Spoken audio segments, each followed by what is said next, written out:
I really believe that the next generation, we need to guide, protect, and keep them safe. Because it's nasty out there. It's where there's a lot of us have fought constantly. Politicians, government, work, doctors going into the hospital, where we're always stigmatized before we hit the door. And that saddens me.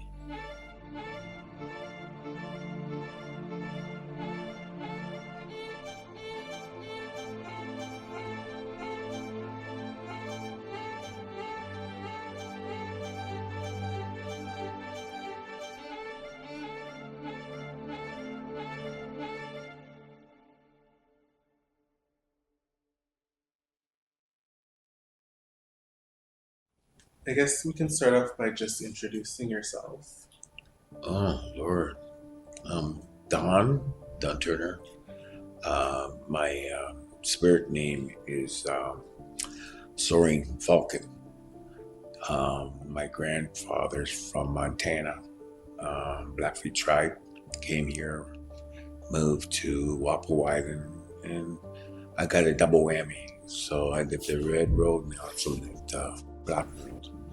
And so where I tried to do separate from both. I am a long-term survivor of HIV. I am the executive director, I guess, if you want to call it that, of a men's group here in Chatham, Kent, where I live at. And culture is a very big part of my life and who I am. You know, I'm a two-spirit individual. I've had a long, long, long journey. I'm 70 years old, but I'm resilient. I get out there, and again, I try to add culture to everything, every step I take on my journey. That's who I am. I am from a place called Colchester Village, small town. I don't like big towns. Then I ended up moving to Vancouver for a while, then Toronto, then Peterborough, then to San Francisco, then back to Vancouver, and then I came back home. I felt like I was running. My family didn't really understand it, but they just knew I was different. And different didn't sit well with my dad. My heart's empty sometimes, especially being HIV positive, diabetic, um, limb loss, a couple of heart attacks, a stroke. But I'm here. And I really have to say that it was the medicine culture that kept me going or keeps me here. Creator knows what he's doing. And he's not going to give you anything that you can't handle. When I lost my legs, that was hard. And I just cried like a baby, just cried. And why I cried was I told them that the Don that's leaving is not going to be the Don that comes back. And there's part of me that had to die, the old me, so I can kind of rebuild the new me. And the CAAN family accepted me, no shame. They accepted me as me, you know, because I didn't look native enough, they accepted me. One person that comes to my mind that's part of CAAN is Carrie Little. She told me one time that I was special.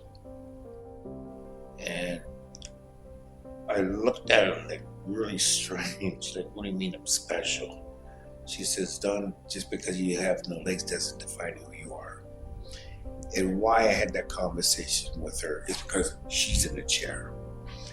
And we were out in Edmonton one year, did some work with CAAN, or for CAAN. And we were invited to her home. And I went, wow, I can get up on a balcony, nice balcony. Oh, I can get into the kitchen. Oh, I can go to the bathroom by myself, because everything was geared to that. But she showed me how to be resilient, culture again, and what feels right in my heart. And Family Matters Project came up, And it was great to be able to watch how she facilitated it, how she brought everybody together and just let them do their thing. And but she made me feel that I was important, and I can keep doing the stuff that I do with CAAN when I can. I talk about HIV. I educate people about HIV. I educate people about CAAN. Like, what I try to do is give them as much positive information of my life experience with CAAN so they can go test it for themselves. I like to see more discussions around HIV/AIDS, especially living here in a rural community. I'm telling you, I talked about HIV to one person. Oh, we don't have that down in here in Chatham. Where in the heck you been? Yeah, put it in the health curriculum, and then give me more materials so that I can have on the shelves here, be it shirts, be it artwork from somebody who's HIV positive. They need to talk about the prevention. They need to talk about the education. They need to talk about family and new diagnosed people with HIV. Women who want to get pregnant, who are positive, they need to be educated here. Back in the days when we used to gather, we used to have representatives from each province. And we would talk about what's new in our community. What are we doing? How are we reaching our young people? How are we talking about being HIV positive? I ended up going on the board. So I've been on the board for 4 years, for 4 different terms. Been part of the Home Fire Project. It was good. A lot of dialogue, Randy Jackson, Doris Belche, the list goes on, where these were very strong people that I looked up to in the beginning when I first came, became part of the CAAN family. And then I said, I'm going back to school. So I ended up being a medicine world facilitator and had the opportunity to bring the map. We call it the holistic healing map. You know, 14 by 14, the person can stand right in the center of it and talk about where they are, where they're going to do a lot of emotional work rather than bracketing it. And then being able to take it to different First Nations and out West Coast. And it was just like, wow. And it's also part of CAAN family.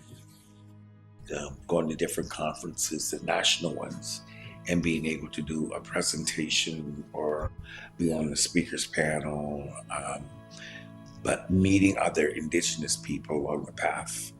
And even today, I became good friends to a number of them. One of the things and tools that I've learned with CAAN is about being open to having a discussion with somebody, even if you don't know them. They meet somebody on the street or at a restaurant, and for some unknown reason, you become kins. You know, you create a kinship. We as Indigenous people share our knowledge. We don't keep it to ourselves. I use traditional, and I also use Western medicine. That works for me. I'm on a thing called salvage therapy, where there's nothing left there for me. Being positive over 30 years, never had an opportunistic infection, never hospitalized because of HIV, never had pneumonia. And so, and I really believe a lot of that came from the traditional medicines and using it, because when I was just on Western medicines, I couldn't get my viral load down. Boom. Now I'm undetectable. Ever since I've been taking traditional medicines, we're working with both of them. I try to put it in my life every day. I feel that when I don't smudge or I don't put tobacco out, my world collapses. It just collapses. I like to have people do it with, smudge. Hey, Joe, let's smudge. Let's pray up there. We've got our drums up here. And sometimes we just sit and just tap, just hear it, close our eyes and just listen to it. I think I live a good path. I live a good road, and I know who I am inside. and I don't fear death anymore. I was almost getting emotional there, and I had to hold that back. I can't do this. Don't do it. Do it. Because I like medicine. I like my life. And I like people. But I really believe that, culturally speaking, is that medicine saved my life, saves my community, and eventually it'll save all of our people.